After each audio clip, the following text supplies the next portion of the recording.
మాజీ ఎమ్మెల్యే కాసు మహేష్ రెడ్డి మీద ఎమ్మెల్యే జూలకంటి బ్రహ్మానందరెడ్డి మండిపడ్డారు. మాచర్ల గురించి మహేష్ రెడ్డికి ఏం తెలుసని మాట్లాడుతున్నారని ఆగ్రహం వ్యక్తం చేశారు. చరిత్ర తెలుసుకుని మాట్లాడాలని హితవు పలికారు. తన పేరు మీద చేసిన వ్యాఖ్యలను నిరూపిస్తే రాజకీయంగా తప్పుకుంటారని బ్రహ్మానందరెడ్డి అన్నారు. మహేష్ రెడ్డి ఇంకోసారి అవాకులు చవాకులు పేలితే సహించేదే లేదని హెచ్చరించారు.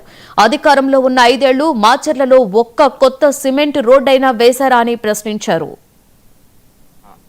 మాజీ శాసనసభ్యుడు కాసు మహేష్ రెడ్డి గారు ఓ బ్రహ్మాండమైన స్క్రిప్ట్ చదివాడు. పిన్నెల్లి స్క్రిప్ట్ బాగానే చదివాడు. అభినందనలు, నువ్వు స్క్రిప్ట్ బాగా చదవగలవు.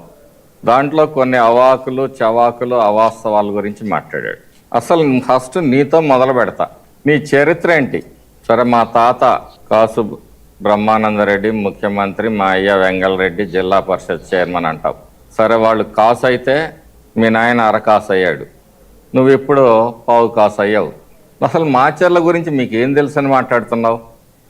మాచర్లలో ఎన్నికల రోజు, ఎన్నికల ముందు, ఎన్నికల తర్వాత ఎన్ని అక్రమాలు జరిగాయో నీ కళ్ళకి ఎవడన్నా గంతలు కట్టాడా? నీ చెవిలో ఎవడన్నా సీసం పోసాడా? స్క్రిప్ట్ చదివి రాసి ఇవ్వగానే చదవటం కాదు, దాంట్లో ఏముందో కూడా చూసుకోవాలా. నేను పారిపోయానా? ఎప్పుడు పారిపోయాను?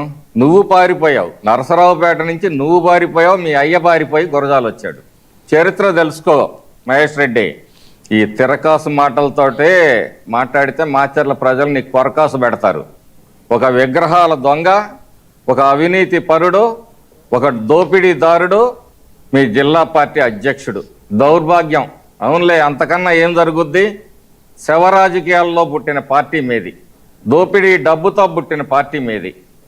నిన్న మాజీ శాసనసభ్యుడు కాసు మహేష్ రెడ్డి గారు ఓ బ్రహ్మాండమైన స్క్రిప్ట్ చదివాడు. పిన్నెల్లి స్క్రిప్ట్